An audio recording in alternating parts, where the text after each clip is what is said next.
Día 325 de nuestro reto Lee la Biblia este año. Vamos a hablar acerca de cómo orar con poder. Escuchen esta historia contada desde el punto de vista del pastor que recibió una llamada de un hombre de su iglesia, que quería que fuera a orar por su esposa, quien repentinamente había sido ingresada en el hospital para una operación.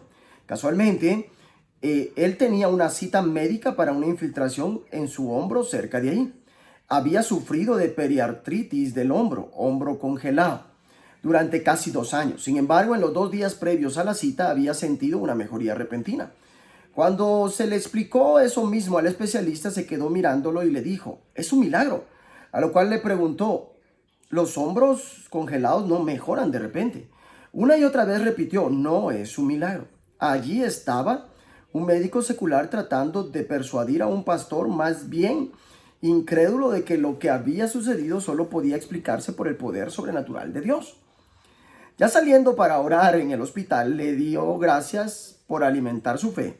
Mientras caminaba por los pasillos, pasó delante del conserje del hospital que estaba cantando muy alto. Pon las manos sobre los enfermos y ellos sanarán.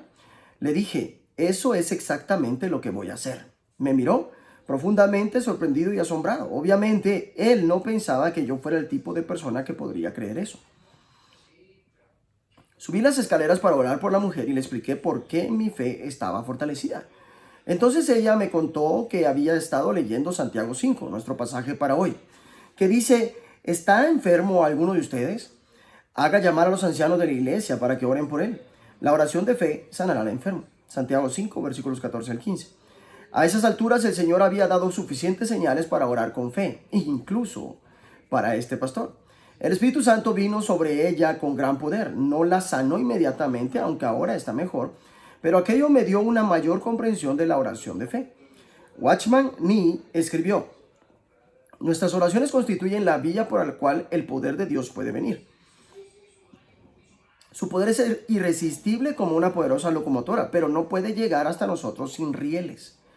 Entonces, ¿cómo podemos orar con poder? Salmo 130. Dice, esperanza en que Jehová dará redención. Cántico gradual. De lo profundo, oh Jehová, a ti clamo. Señor, oye mi voz. Estén atentos tus oídos a la voz de mi súplica. Jehová, si mirares a los pecados, ¿quién, oh Señor, podrá mantenerse? Pero en ti hay perdón para que seas reverenciado. Esperé yo a Jehová, esperó mi alma. En su palabra he esperado. Mi alma espera a Jehová más que los centinelas a la mañana, más que los vigilantes a la mañana. Esperé Israel a Jehová, porque en Jehová hay misericordia y abundante redención con él, y él redimirá a Israel de todos sus pecados. Salmo 130 nos habla acerca de orar honestamente. ¿Alguna vez te has sentido como si estuvieras en las profundidades de la desesperación? ¿Has sentido que tu vida está en las profundidades del abismo? El salmista dice, a ti, Señor, elevo mi clamor desde las profundidades del abismo. Escucha, Señor, mi voz, estén atentos tus oídos a mi voz suplicante. Tus oraciones y la misericordia de Dios son como los dos baldes de un pozo. Cuando el uno sube, el otro baja. Hay una desesperación sincera en esta oración. No trates de encubrir las dificultades de tu situación. Más bien, reconoce que dependes de Dios al buscar ayuda. Confía en la misericordia y perdón de Dios. Señor, si llevaras un registro de nuestros pecados, ¿quién, oh Señor, podría sobrevivir? Pero tú ofreces perdón. Si Dios no guarda un registro de tus malas acciones, tú no debes guardar registro de las ofensas que otras personas te han hecho. El amor no se irrita ni lleva a un registro de las ofensas recibidas. No necesitas tener tu vida resuelta antes de acercarte a Dios. Él quiere oír el clamor de tu corazón. Por desesperada que sea tu situación, puedes confiar en que Dios vendrá a ayudarte. Trae tu petición ante Dios, espera pacientemente y confía en su amor inagotable. Señor, desde las profundidades clamo a ti pidiéndote misericordia y ayuda. Gracias porque contigo hallo el perdón y un amor inagotable. Santiago 5, versículos 1 al 20, dice, contra los ricos opresores. Vamos ahora, ricos, llorad y aullad por las miserias que os vendrán. Vuestras riquezas están podridas y vuestras ropas están comidas de polillas. Vuestro oro y plata están enmohecidos, y su moho testificará contra vosotros y devorará del todo vuestras carnes como fuego. Habéis acumulado tesoros para los días postreros. He aquí clama el jornal de los obreros que han cosechado vuestras tierras, el cual por engaño no les ha sido pagado por vosotros, y los clamores de los que habían cegado han entrado en los oídos del Señor de los ejércitos. Habéis vivido en deleite sobre la tierra y sido disolutos, habéis engordado vuestros corazones como un día de matanza, habéis condenado y dado muerte al justo, y a él no os hace resistencia. Sed pacientes y orad. Por tanto, hermanos, tened paciencia hasta la venida del Señor. Mirad cómo el labrador espera el precioso fruto de la tierra, aguardando con paciencia hasta que reciba la lluvia temprana y la tardía. Tened vosotros paciencia y afirmad vuestros corazones, porque la venida del Señor se acerca. Hermanos, no os quejéis unos con otros, para que no seáis condenados. He aquí, el juez está delante de la puerta. Hermanos míos, tomad como ejemplo de aflicción y de paciencia a los profetas que hablaron en nombre del Señor. He aquí tenemos por bienaventurados a los que sufren. Habéis oído de la paciencia de Job, y habéis visto el fin del Señor, que el Señor es muy misericordioso y compasivo. Pero sobre todo, hermanos míos, no juréis ni por el cielo, ni por la tierra, ni por ningún otro juramento, sino que vuestro sí sea sí y vuestro no sea no, para que no caigas en condenación. ¿Está alguno entre vosotros afligido? Haga oración. ¿Está alguno alegre? Cante alabanzas. ¿Está alguno enfermo entre vosotros? Llame a los ancianos de la iglesia y oren por él, ungiéndole con aceite en el nombre del Señor. Y la oración de fe salvará al enfermo, y el Señor lo levantará. Y si hubiere cometido pecados, le serán perdonados. Confesaos vuestras ofensas unos a otros y orad unos por otros, para que seáis sanados. La oración eficaz del justo puede mucho. Elías era hombre sujeto a pasiones semejantes a las nuestras, y oró fervientemente para que no lloviese. Y no llovió sobre la tierra por 3 años y 6 meses. Y otra vez oró, y el cielo dio lluvia, y la tierra produjo su fruto. Hermanos, si alguno de entre vosotros se ha extraviado de la verdad y alguno le hace volver, sepa que el que haga volver al pecador del error de su camino salvará de muerte un alma y cubrirá multitud de pecados. Santiago 5 también nos habla acerca de orar en todas las circunstancias. Uno de los obstáculos para el poder de Dios en nuestra vida puede ser confiar en las cosas más que en Dios. De alguna manera, la fe y la riqueza son como el agua y el aceite. Son difíciles de mezclar y no suelen ir juntos. En sí no hay nada de malo en tener dinero, pero hay grandes peligros espirituales inherentes a la riqueza: la arrogancia, la avaricia, la indulgencia y el desprecio por las necesidades de los demás. El mayor peligro para los ricos, entre cuales probablemente estamos incluidos la mayoría de nosotros del occidente contemporáneo o de cualquier país, es que confiamos en la riqueza más que en Dios. ¿Por qué parece que hay más milagros de la sanación en algunas de las partes más pobres del mundo? Quizá la riqueza es una barrera potencial a la fe que nos lleva a poner nuestra fe en el lugar equivocado. Estás llamado a poner tu esperanza en aquel que provee todas tus necesidades y a orar en toda circunstancia. Los lectores de esta epístola claramente atraviesan tiempos difíciles. Santiago les anima: manténganse firmes y aguarden con paciencia. Le señala a Job como un ejemplo de alguien que fue paciente ante el sufrimiento y perseveró. Y le recuerda que el Señor es muy compasivo y misericordioso. Ora en toda circunstancia. Si está sufriendo, está afligido alguno entre ustedes, que ore. Se ha dicho que a la mayoría de nosotros nos cuesta mucho trabajo orar cuando tenemos un problema pequeño, pero no nos cuesta nada orar cuando tenemos un montón de problemas. Si te sientes bien, ¿está alguno de buen ánimo? Que cante alabanzas. Pensar en ti estremece tan profundamente a las personas que no pueden estar contentas a menos que te alaben. Si estás enfermo, ¿está enfermo alguno de ustedes? Haga llamar a los ancianos de la iglesia. Por supuesto, Dios suele sanar con la cooperación de la profesión médica, pero espera también que Dios sane milagrosamente hoy. Si has pecado, no hay un vínculo automático entre el pecado y la enfermedad. Sin embargo, no podemos descartar la posibilidad. Santiago señala aquí: si ha pecado, su pecado se le perdonará, pero eso, confiésense unos a otros sus pecados y oren unos por otros para que sean sanados. Confesar nuestros pecados unos a otros y orar unos por otros ayuda en el proceso de sanación y restauración. Cuando ciertas cosas en nuestras vidas se mantienen ocultas en la oscuridad, pueden tener un poder destructivo.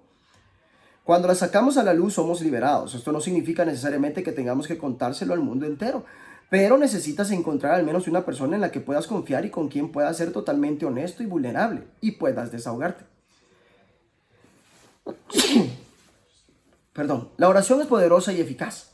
Santiago insiste fuertemente en esto al citar el ejemplo de Elías. Es Bien sabido que Elías controló el clima por medio de sus oraciones, empezando y terminando una sequía.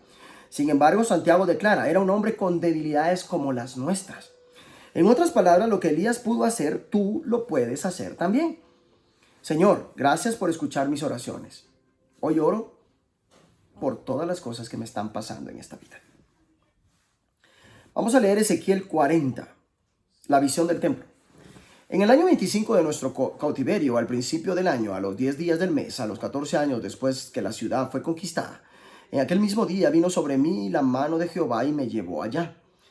En visiones de Dios me llevó a la tierra de Israel y me puso sobre un monte muy alto sobre el cual había un edificio parecido a una gran ciudad hacia la parte sur. Me llevó allí y aquí un varón cuyo aspecto era como aspecto de bronce y tenía un cordel de lino en su mano y una caña de medir. Y él estaba a la puerta y me habló aquel varón diciendo, Hijo de hombre, mira con tus ojos y oye con tus oídos, y pon tu corazón a todas las cosas que te muestro, porque para que yo te las mostrase has sido traído aquí. Cuenta todo lo que ves a la casa de Israel. Y he aquí un muro fuera de la casa y la caña de medir que aquel varón tenía en la mano era de 6 codos de a codo y palmo menor. Y midió el espesor del muro de una caña y la altura de otra caña. Después vino a la puerta que mira hacia el oriente y subió por sus gradas y midió un poste de la puerta de una caña de ancho y el otro poste de otra caña de ancho. Y cada cámara tenía una caña de largo y una caña de ancho. Y entre las cámaras había 5 codos de ancho. Y cada poste de la puerta junto a la entrada de la puerta por dentro una caña. Midió asimismo la entrada de la puerta por dentro una caña. Midió luego la entrada del portal de 8 codos y sus postes de 2 codos. Y la puerta del portal estaba por el lado de adentro. Y la puerta oriental tenía 3 cámaras a cada lado, las 3 de una medida, también de una medida los portales a cada lado. Midió el ancho de la entrada de la puerta de 10 codos y la longitud del portal de 13 codos. El espacio delante de las cámaras era de un codo a un lado y de otro codo al otro lado. Y cada cámara tenía 6 codos por un lado y 6 codos por el otro. Midió la puerta desde el techo de una cámara hasta el techo de la otra, 25 codos de ancho, puerta contra puerta.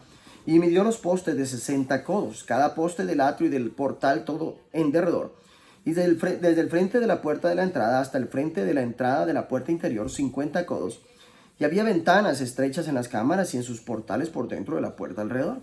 Y asimismo los corredores y las ventanas estaban alrededor por dentro y en cada poste había palmeras. Me llevó luego al atrio exterior y he aquí había cámaras y estaba enlosado todo en derredor.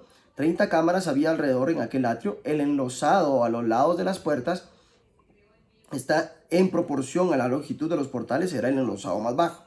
Y midió la anchura desde el frente de la puerta de abajo hasta el frente del atrio interior por fuera, de 100 codos hacia el oriente y el norte. Y de la puerta que estaba hacia el norte en el atrio exterior midió su longitud y su anchura. Sus cámaras eran 3 de un lado y 3 del otro, y sus postes y sus arcos eran como la medida de la puerta primera, 50 codos de longitud y 25 de ancho. Y sus ventanas y sus arcos y sus palmeras eran conforme a la medida de la puerta que estaba hacia el oriente. Y se subía a ella por 7 gradas, y delante de ellas estaban sus arcos. La puerta del atrio interior estaba enfrente de la puerta hacia el norte y así al oriente, y midió de puerta a puerta 100 codos. Me llevó después hacia el sur, y he aquí una puerta hacia el sur, y midió sus portales y sus arcos conforme a estas medidas. Y tenía sus ventanas y sus arcos alrededor como las otras ventanas, la longitud era de 50 codos y el ancho de 25 codos. Sus gradas eran de 7 peldaños, con sus arcos delante de ellas, y tenía palmeras, una de un lado y otra del otro, en sus postes. Había también puerta hacia el sur del atrio interior, y midió de puerta a puerta hacia el sur 100 codos.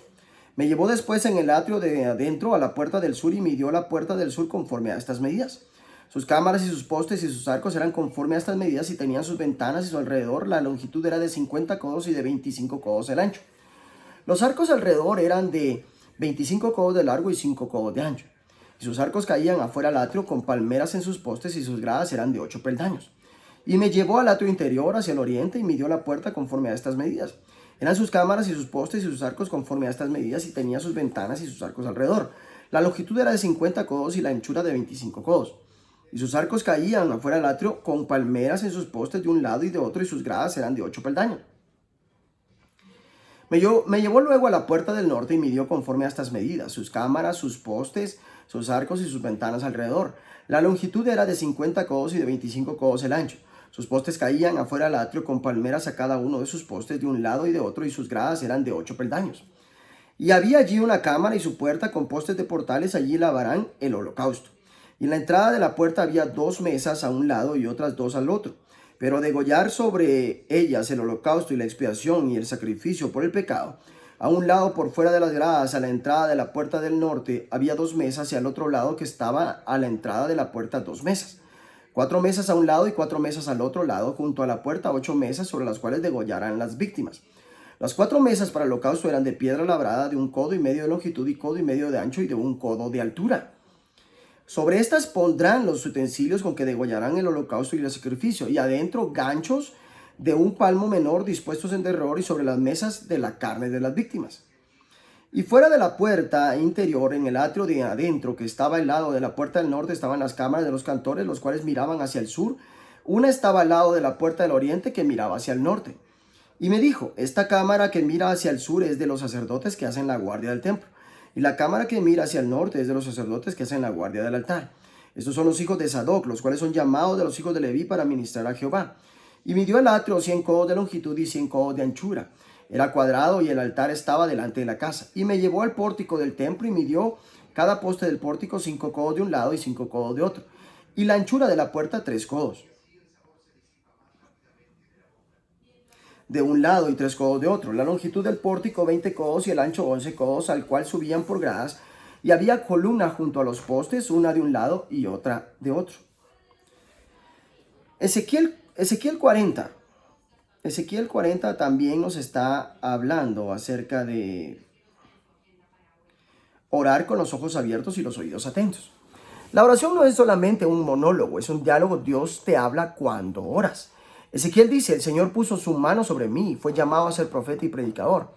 En mayor o menor medida, esta es la tarea de todo creyente en Jesús. Vemos de qué se trata. Observa, mira con tus ojos. Mira todo lo que sucede a tu alrededor cuando los ojos del Espíritu, como afirmó D.L. Moody, el cristiano de rodillas ve más que el filósofo de puntillas. Oye, escucha con tus oídos. Escucha lo que dice el Señor acerca de todo en tu comunicación bidireccional con Dios. Lo que Él te dice es más importante que lo que tú le dices. Atiende, presta atención. La atención es la forma más rara y más pura de generosidad. Escribió Simón Weil. Esto se aplica a todas las relaciones, incluyendo tu relación con Dios. Cuéntalo, di todo. No basta con ver y oír, debemos obedecer. Debes estar dispuesto a decir lo que Dios te dice que digas. Ezequiel recibe una visión de un nuevo templo. Es un templo visionario destinado a ser simbólico. Aquí es como la ciudad descrita en Apocalipsis 21:16. Tiene algo de simetría y perfección. En el corazón del templo hay una sala donde los sacerdotes pueden acercarse al Señor para servirle. Acercarse al Señor estaba restringido a un número reducido de una tribu pequeña en el Antiguo Testamento. Ahora, por la sangre de Cristo, puedes acercarte al Señor para servir delante de Él. Efesios 2:13. Esto es un gran y maravilloso privilegio. Mantén tus ojos abiertos y tus oídos atentos para escuchar lo que Dios te está diciendo. Ten el valor de hablar y la fe para pronunciar la oración en fe. La oración es poderosa. Señor, gracias por el extraordinario poder de la oración. Te pido que me hables hoy cuando me acerque a ti. Que Dios te bendiga.